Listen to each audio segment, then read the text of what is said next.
Y का whole cube हमें u plus iota v के इक्वल दे रखा था और हमें शो करना था u by x plus v by y हमारा इक्वल आ जाए 4 bracket x square minus y square के। तो हमने क्या करा, सबसे पहले x प्लस आयोटा वाई के होल क्यूब को ओपन करा, हमने चेक करा ये वैल्यू आती क्या है।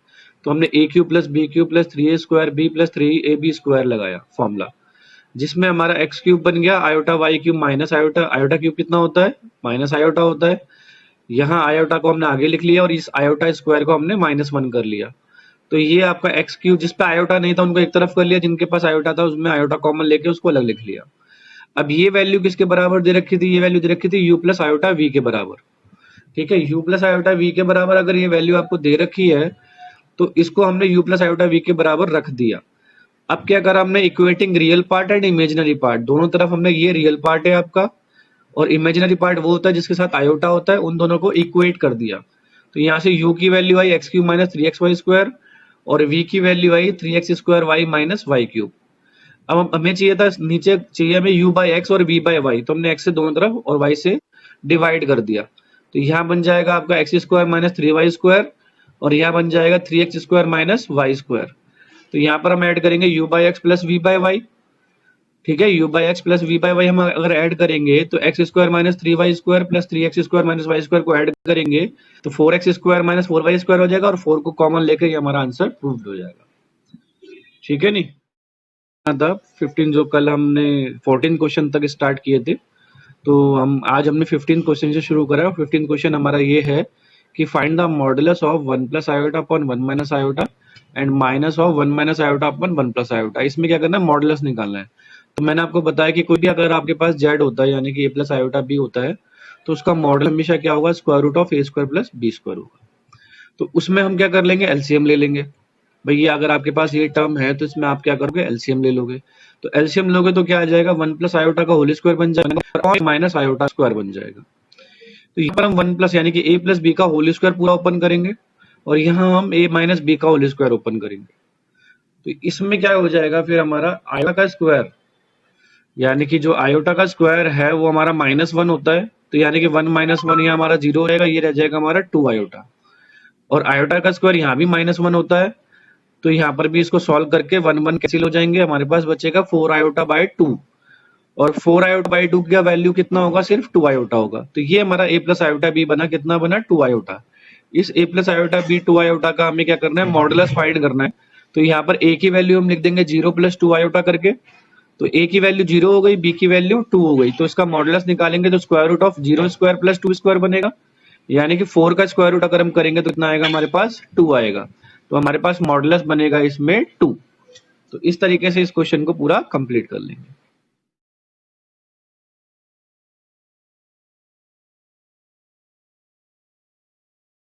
Question number 17 and this is very most important question of this exercise।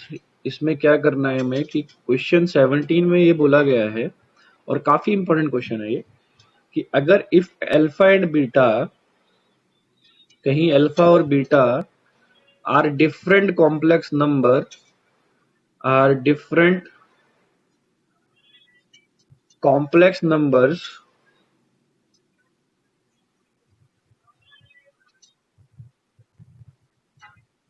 with modulus beta equal to 1, then we need to find modulus of beta minus alpha upon 1 minus alpha conjugate beta। ये हमें show करना है। तो यहाँ पर क्या given है उसके अकॉर्डिंग चलेंगे, ठीक है ना, कि हमें क्या गिवन दिया हुआ है उसके अकॉर्डिंग हमें चलना है। यहाँ पर जैसे हमें दिया हुआ है modulus of beta equal to 1, solution में देखिए सबसे पहले दिखा हुआ है alpha and beta both are complex number, both are complex numbers, यानी कि जो कॉम्प्लेक्स नंबर्स की जो प्रॉपर्टी है वो दोनों ये सेटिस्फाई करेंगे। ठीक है, इसके बाद हमें दिया हुआ है modulus of beta equal to 1। मैंने आपको बताया था, एक प्रॉपर्टी मैंने आपको समझाई थी कि अगर आप z इंटू जेड कॉन्जुकेट कभी सॉल्व करोगे तो उसका जो फॉर्मूला होगा वो आएगा मॉडुलस ऑफ जेड स्क्वायर के बराबर। ठीक है, ये मैंने आपको समझाया था, अगर आप भूल गए तो दोबारा बता देता हूँ कि जेड मान लो आप अगर ए प्लस आयोटा बी ले रहे हो तो जेड कॉन्जुगेट क्या हो जाएगा, ए माइनस आयोटा बी हो जाएगा। और इन दोनों का अगर आप मल्टीप्लाई करोगे, जेड इंटू जेड कॉन्जुगेट करोगे, यहाँ आपने जेड लिया है ए प्लस आयोटा बी, ठीक है, जेड इंटू जेड कॉन्जुगेट करोगे तो ये बन जाएगा ए प्लस आयोटा बी इंटू ए माइनस आयोटा बी। थोड़ा मैं आपको ये प्रॉपर्टी भी वेरीफाई करा देता हूँ हाथ के हाथ। तो यहाँ पर A square minus B square का फॉर्मूला लग जाएगा, तो A square minus iota B square. अब आपको पता है आयोटा का स्क्वायर क्या होता है, -1, तो ये कितना कन्वर्ट हो जाएगा, ए स्क्वायर प्लस बी स्क्वायर में। ठीक है, अगर आप इसका मॉडुलस ऑफ जेड निकालेंगे ए प्लस आयोटा बी का तो क्या आएगा, square root of a square plus B square.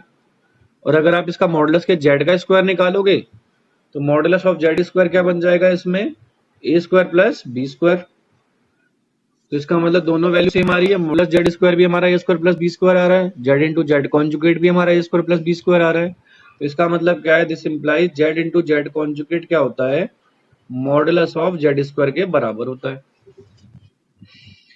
ठीक, अब इसमें क्या करना है कि हमें जो बीटा दिया हुआ है या मॉडुलस ऑफ बीटा जो दिया हुआ है, मॉडुलस ऑफ बीटा का अगर हम यहाँ देखिए इसको कैसे शुरू करना है कि modulus of beta equal to 1, यानी कि मॉडुलस ऑफ बीटा स्क्वायर भी हमारा 1 होगा। और अभी मैंने आपको बताया कि मॉड जेड स्क्वायर किसके बराबर होता है, जेड इंटू जेड कॉन्जुगेट के। तो यहाँ आ जाएगा बीटा इंटू बीटा कॉन्जुगेट किसके बराबर हो जाएगा, 1 के बराबर। किसके बराबर हो जाएगा, 1 के बराबर हो जाएगा। ठीक है, तो इस प्रॉपर्टी को ध्यान में रखते हुए हमारा मॉडुलस ऑफ बीटा स्क्वायर क्या बनेगा, बीटा इंटू बीटा कॉन्जुगेट, और इसकी वैल्यू हो जाएगी 1। बीटा इंटू बीटा कॉन्जुगेट की वैल्यू कितनी हो जाएगी, हमारे पास 1 हो जाएगी। तो अब क्वेश्चन में क्या करना है भाई, हमें ये मॉडुलस फाइंड करने को बोला गया। ठीक, ये मॉडुलस फाइंड करने को बोला गया।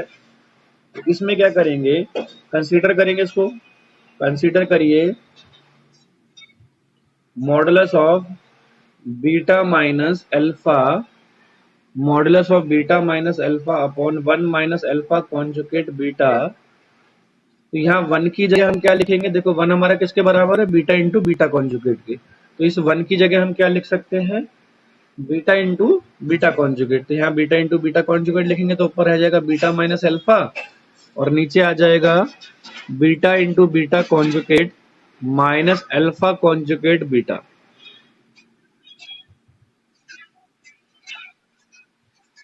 ठीक है, और अब इसको आगे चलेंगे तो यहाँ से बीटा कॉमन लिया जा सकता है, यहाँ से बीटा कॉन्जुगेट बीटा को कॉमन लिया जा सकता है, तो बन जाएगा, जो कि बन जाएगा हमारे पास beta minus alpha upon beta अपने कॉमन ले लिया, तो यहाँ रह गया beta conjugate minus alpha conjugate. क्या रह गया, beta conjugate minus alpha conjugate, या beta minus alpha upon beta and beta minus alpha का पूरा कॉन्जुगेट। ठीक है ना, बीटा माइनस अल्फा का पूरा कॉन्जुगेट आपके पास आ गया। तो इसमें से आप क्या करोगे भाई, इसको लिख सकते हो 1 बाय मॉड बीटा और beta minus alpha upon beta minus alpha का कॉन्जुगेट, इसको मॉडुलस के अंदर लिख लो। अब हमेशा ध्यान रखना, चाहे आप जेड लो चाहे modulus of Z Z conjugate लो, इनका जो मॉडुलस होता है वो हमेशा इक्वल होगा।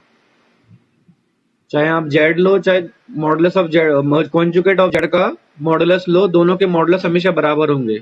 तो यानी कि जो आपको यहाँ ऊपर दिया हुआ है कि ये जो मॉड बीटा माइनस अल्फा है और बीटा माइनस अल्फा का जो कॉन्जुगेट होगा वो भी मॉड बीटा माइनस अल्फा के बराबर होगा, तो ये कैंसिल आउट हो जाएंगे।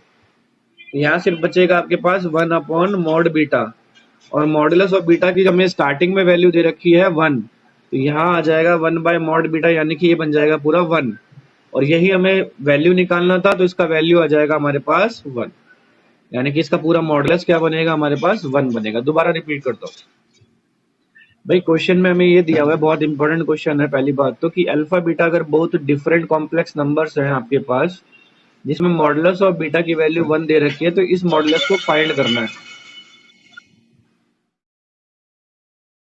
में हमें अल्फा एंड बीटा दोनों कॉम्प्लेक्स नंबर दिए हुए थे और मॉडुलस ऑफ बीटा की वैल्यू हमें 1 बराबर दी हुई थी।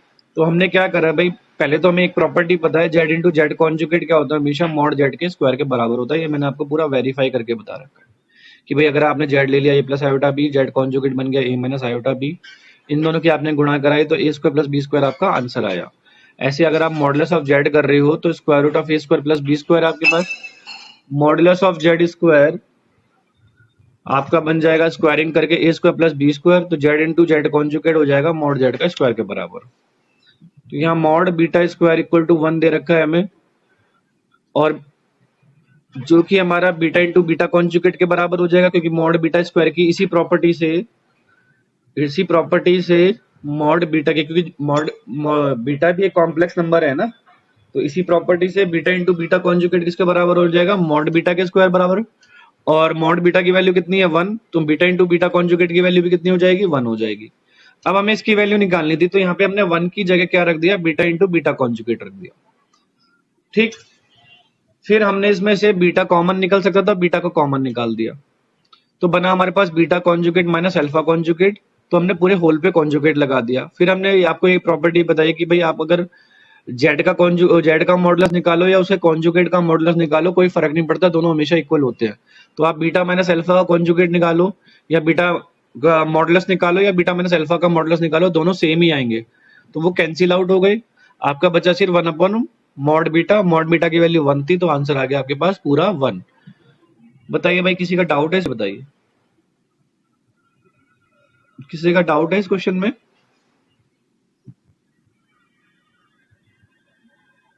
ये मैं आपको समझा देता हूँ कैसे होता है मॉड जेड और जेड कॉन्जुगेट का मॉडुलस कैसे बराबर होता है। तो मान लो आपने जेड ले लिया ए प्लस आयोटा बी और जेड कॉन्जुगेट आपने ले लिया ए माइनस आयोटा बी, तो दोनों का मॉडुलस आप फाइंड कर रहे हैं, तो आ जाएगा square root of a square plus B square, और यहाँ भी मॉडुलस ऑफ जेड कॉन्जुगेट करोगे ये भी आएगा square root of a square plus B square. इसलिए इन दोनों के मॉडुलस क्या होते हैं, हमेशा इक्वल होते हैं। तो इसी प्रॉपर्टी को हमने यहाँ यूज कर लिया कि अगर हमें मॉड बीटा माइनस अल्फा या मॉड बीटा माइनस अल्फा का कॉन्जुगेट निकालना है, तो दोनों का मॉडुलस सेम होगा, दोनों का मॉड बीटा माइनस अल्फा ही आएगा, वो कैंसिल आउट हो जाएंगे फिर, और यहाँ पे बचेगा 1 बाय मॉड बीटा। ठीक है।